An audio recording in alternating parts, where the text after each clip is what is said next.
Unbound, Unplugged. Unplugged.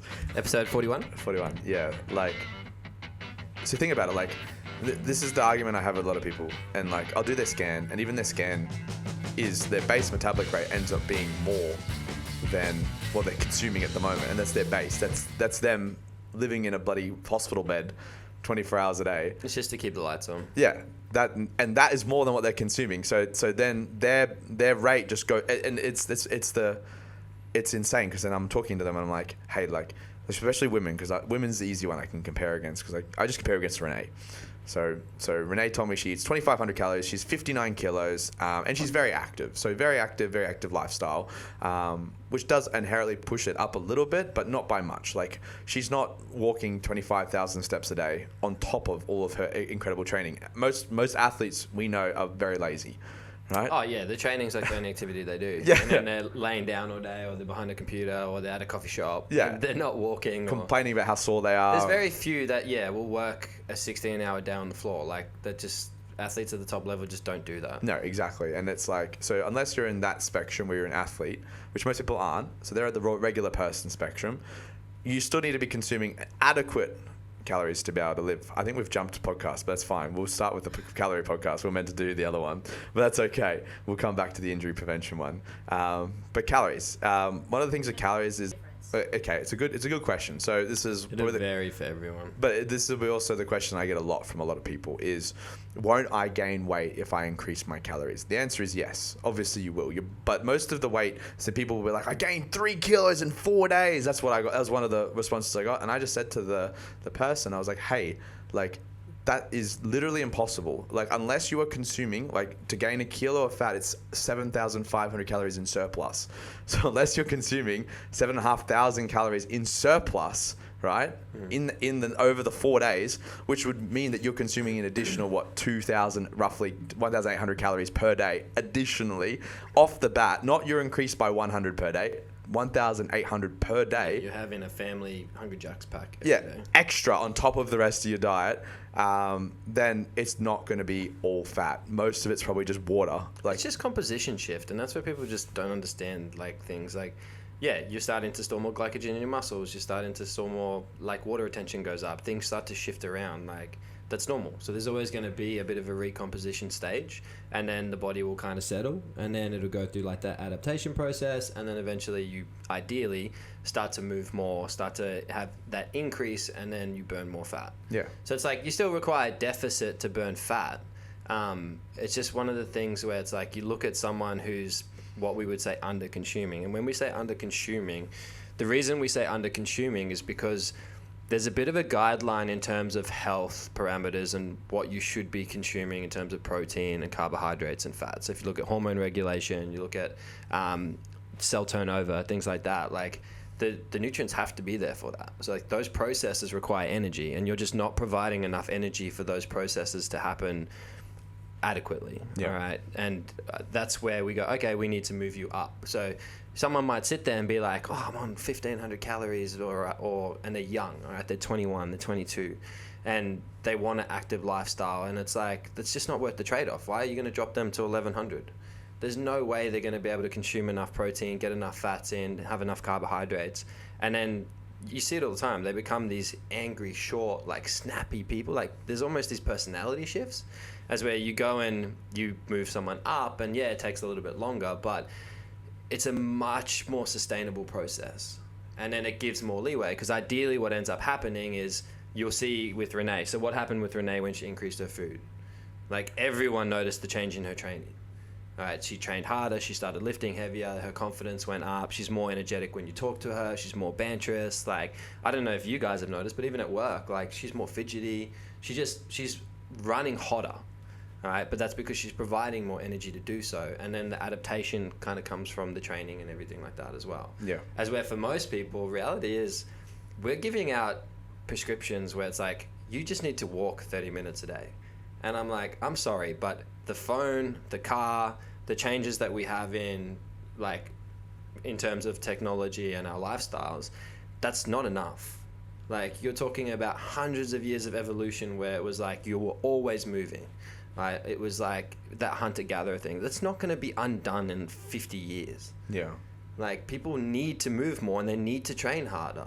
Like, and with the abundance of calories, like, it should be more than easy to increase your training volume. It should be easier to get a better night's sleep because we're not getting hunted by the saber-toothed tiger at night. We're not, worried about the next tribe over the road trying to murder us. We've got a lot less stress. We have a lot more time. We manifest our own stress. Yeah, that's for sure. Of course. And that's why we create the artificial stress in the gym to help us improve and become fitter, faster, better. We need the physical stresses, which we create. And on the other side of that too, like, if you look at Renee as well, what she told me was when she increased her calories to 2,500, she gained muscle and lost weight. And why is that? Like, why did that happen? A lot of it, like you said, like, is the increased training volume, like the increased performance, the fidgetiness, like being able to move more, to produce more energy, to be more present in situations. And that's probably the biggest first benefit that I tell a lot of people. Like, worst case scenario, you gain a little bit of weight, right? But you PB snatch. You're better at class workouts. You're not fatigued all the time. You're not sore. You don't have extreme DOMs after a simple leg workout where, like, you might have 5 or 6 years of training, like, experience under your belt. You shouldn't be getting DOMs that debilitates you from next day's training. Like, there are specific workouts that will do that, but they're rare. They come and go. They're hero workouts. They're things that you do once a year. They're not things that you should be doing in your local, like, CrossFit session. Like, a week of training volume, maybe a little bit of DOMs. Maybe DOMs to the point where you struggle to squat. But that's after a week, not just at one day. So if one day, like, bends you over backwards and fucks you, then you need to consider, like, looking at how much you're eating, what types of food you're eating, how much you're eating, are you hitting the correct macronutrients, are you sleeping well, and then are you training well? And then it's constant exposure to that too. Yeah.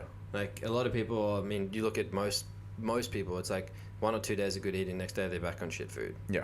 Or they go to KFC. How are you creating a constant environment for adaptation? Like, you're just not. What about having a deficit for 2 weeks and then going back to maintenance for 2 weeks and then going on and off that cycle for, the whole year? So 26 weeks of deficit, 26 weeks of non.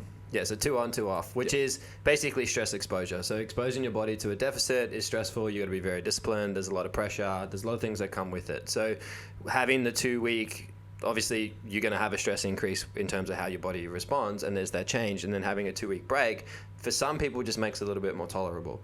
It does mean it can take you longer to get there, but if it means you're going to be more consistent, it's perfect. I've used it with plenty of clients where it's like, all right, you really struggle with consistency, and you just have to be open with them. Their willpower and their discipline is just not at a level where you can go, all right, we're going 12 weeks straight. But there's some people who want that. They need the challenge. They want the constant drive. They're the type of person who turns up all the time. We were talking about it, putting out a job application. Instead of trying to make it sound all nice and squishy, you say, you're working 16-hour days. I want someone who's going to put in all this work. I want them to do more than anyone else, all right, at whatever, minimum wage. So you make the job sound shit. There's going to be people who want that challenge. They're going to be like, hell yeah, 60-hour weeks, I'm in. Yeah. Like, I'm going to try and build something from scratch. That gives them fulfillment. They're the type of person who can probably tolerate 12 weeks of hard, like, stress and challenge. And that's the concept of it. The concept of it is literally just a little bit of exposure, coming back to maintenance, a little bit of exposure, coming back to maintenance. You can sometimes be a little bit more aggressive in that 2 week break, 2 weeks on, where it's like, all right, well, normally I put someone on 300 calorie deficit. Maybe I can put you on a 500 calorie deficit. So there are some options that you can do there. But the main thing is you have to be paying attention to the person and their behaviors and whether it's sustainable. And it works as well for women a little bit better than it does for men. Men probably be more sustainable to just the consistent deficit because we don't have changes in our hormones bodies. Are just consistent. Yeah, we change by day. We don't change by month. So we have the ability to be able to consistently, maintain that deficit. Yeah, testosterone is one thing that ends up dropping a little bit for us, which means maybe strength output won't be as high. But obviously the women experience the same thing as we do. It's just ours, obviously testosterone being the big difference between men and women and why we have more strength in a lot of different cases.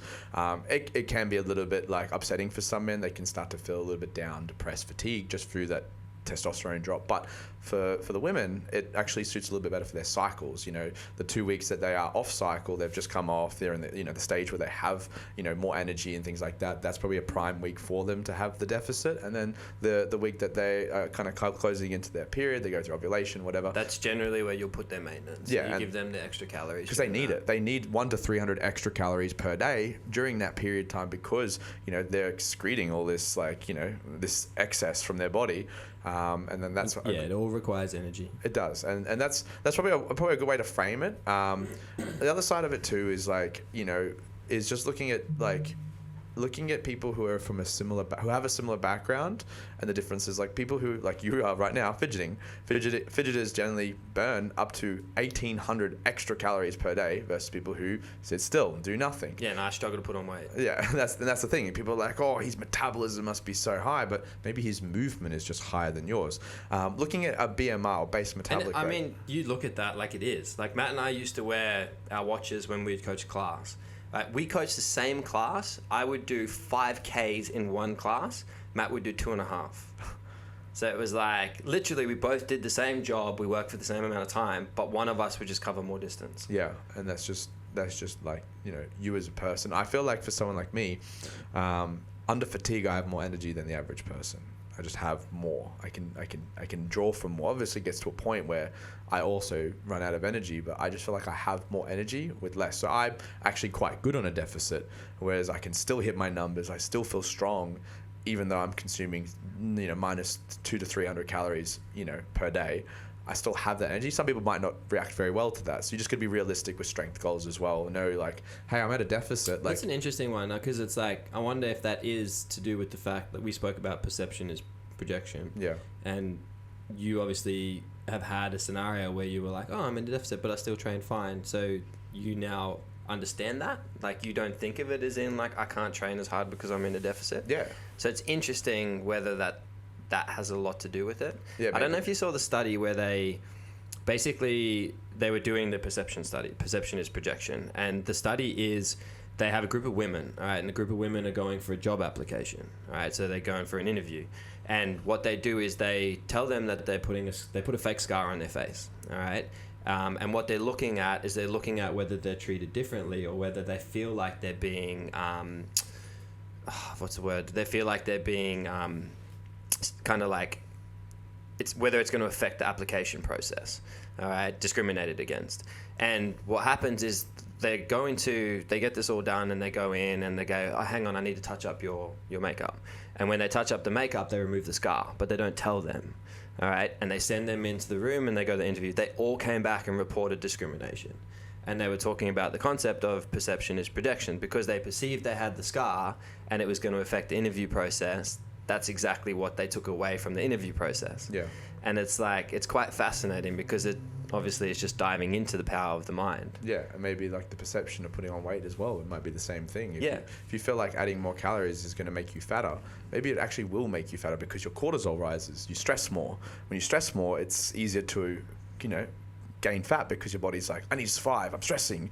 Like, I'm stressed out. Like, best thing to do is now put on more fat, like, gain more fat cells. And that's what inherently makes it harder to, to increase your calories, because then you have that one bad thing. The other side, which is very important to mention, is people who are previously overweight, who've lost a lot of weight, to then go back into like a surplus essentially in their minds, because they're going back to maintenance, but for them, they've been in a deficit for so long they don't know any better. So to increase their calories back to what would be a maintenance for their body weight is hard for them, because they're worried. They have that little scare at the back of their mind, like, I'm going to be fat again. I'm going to be overweight again, and I don't want to be that person. So I'm just going to keep cutting and be in a deficit. But that's a short-term mindset, because they realize, like, your body is becoming more and more resistant to giving up the fats, giving up the fat that it's got. It's going to keep it on. It's going to keep burning muscle off instead of getting rid of the fat you've got, because you're at a deficit 24/7. Yeah. And like, it's hard to sustain. And that's what I mean. Some of these people, like, their scans, even though like the in-body scan, it's only as accurate as we want to make it. Like, even as a guideline, it's coming back saying that they should be consuming more like in their base metabolic rate than they actually are. And I'm just telling them, hey, like we've done a bunch of calculations, put your like your numbers into a calculator, and it's come back as this is the rough guide of what you should eat. Rough guide being the key word. Like you're obviously going to have a little bit of leeway back and forth. Yeah, because there's the big takeaway there is what you said, and it's like it's guide. And I'm going to throw some things out here at you, and we'll dive into it. But you think about the concept of what we said, like how much are you burning? All right. Do you think someone burns the same amount of calories, the exact same amount of calories every day? Absolutely not. Does every session expend the same amount of calories? No, definitely not. Is every day the same temperature? No. Do you get up at the exact same time every day? Do you go to bed at the exact same time every day? No. But yet we give these as objective numbers. Yeah. Like we know with food labeling, all right, is that 100% accurate? No, it's a 20% variation at least on a lot. So it's like all these things we go and say you need to eat 2,500 calories a day because you're expending 2,300 calories a day. Is that factually correct? No. No, it's not. Absolutely not. But that's the advice that everyone is giving, and it's like. And we talk about adaptability. So it's like you need to have this self-awareness where you're like, oh, I'm more active today. Let me eat a bit more. Yeah. Or it's like, oh, okay, I'm doing a little bit less. Let me eat a little bit less today. Like that has to be there. The sustainability will come from that. But if we don't do that and we don't take any responsibility for anything because we just go, oh, well, he told me I had to eat that. It's like we're never going to have the results we want. No, exactly. And that leads into as well, like the whole idea of like, you know, every day's the same, right? And it's like, okay, like I tell you, Michael, you need to eat 3,000 calories a day. Cool. Like you start eating 3,000 calories. Let's say you that is your maintenance for some reason. That's your maintenance now. A maintenance inherently is either a small deficit or a small surplus. The statistical chance of you hitting the exact calorie number that you burn probably doesn't, like, it's almost impossible. Like, it'd be interesting to see, like, if you actually tracked it. Well, here's the thing. Like, I probably have more chance of winning the lotto. Probably. I haven't tracked my calories since the previous challenge. So that's Jacked in June, or Jack for June. So that maybe ended in mid-July or something like that. So that's been nearly like 4 months, nearly 5 months. I haven't tracked my calories. I have been at the exact same body weight since then, and I haven't tracked a single calorie. I just eat intuitively, show up every day. Like, when I'm hungry, I eat what I feel like I need. But you pay attention. Yeah, that's the difference. But I adapt too. Like you said, like the days I'm not hungry, I just don't eat at the same times, or like I don't eat as much food. Like, or the days I'm really hungry, or I'm fatigued, or I've trained really hard, I eat more food. Like, and that's just my body giving me signals and me responding to those signals.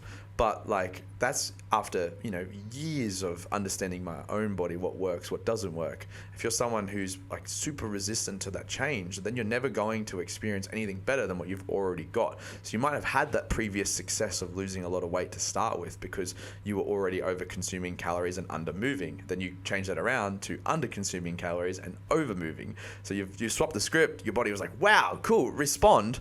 Then it adapted. And now you're adapted, but you're not moving anywhere. It's been 2 years and you're the same body weight you were 2 years ago, and you're eating the same amount of calories. Like, have you considered, like, it's such a weird concept to tell people, but eating more will actually make you lose more weight. It just makes no sense. But if you're under eating, that's definitely the case. If you're overeating, obviously it's not the case. But if you're under eating, getting your base metabolic rate slowly, 100 to 150 calories per week, up to what it should be roughly based on guidelines, then stick there till you see the results come through. You might gain a little bit of weight initially, but weight is obviously subjective too. Are you checking yourself in the mirror? Are you asking people for their opinions about how you've looked during the change? Are you weighing yourself on the scale? Yeah, are you seeing strength gains? Are you finding cardio harder? Because you got to remember, like, the only function of fat mass is energy storage. Yeah. So it's like, it's not going to help you with performance. It's probably not going to help you with sleep. It's not going to help you with any of those other things. So if those things are improving, then there probably is a bit of a composition shift going on. Exactly. If you're starting to move more weight, you're starting to be better with your breathing, like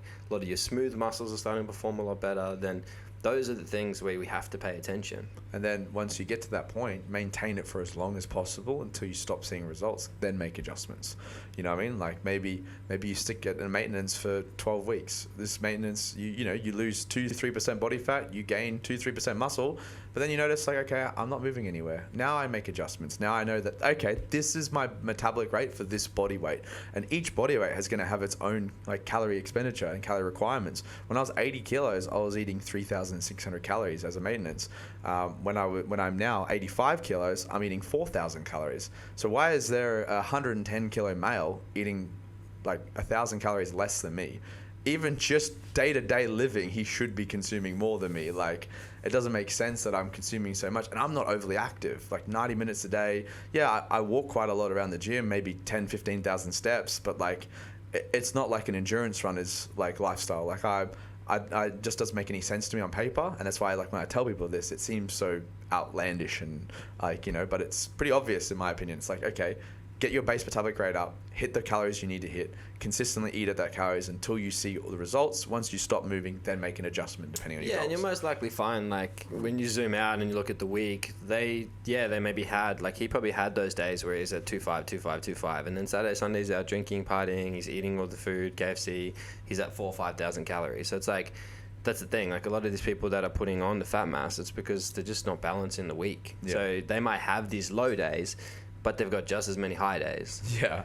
But I think that's a good place to finish. Calorie consumption. If you're not too sure, have a look. We have our in-body scan here at Unbound if you have access to one, even though sometimes, like I said, the accuracy isn't great on it. It beats a skin fold test, that's for sure. It's just a guide. All of it's just a guide, like we just spoke about. Like someone going and giving you what you actually need to consume, or you doing all your tracking, and you even, if we look at like a calorie expenditure on our whoops and stuff like that, that's still not 100% accurate. Like none of these things are. No. They're just, you're looking for trends, and it's like if you're trending the wrong way, pivot. And if you don't believe me, then it means that today in the CrossFit class I burnt 46 calories on the Echo bike in 3 minutes or something like that, which is not the case because it takes the same energy for us two to burn the calories, but you weigh more than me, so how am I burning the same as you? Makes no sense. So keep that in mind. Like I said, approach it with an open mind, use it as a guideline, get to a spot, like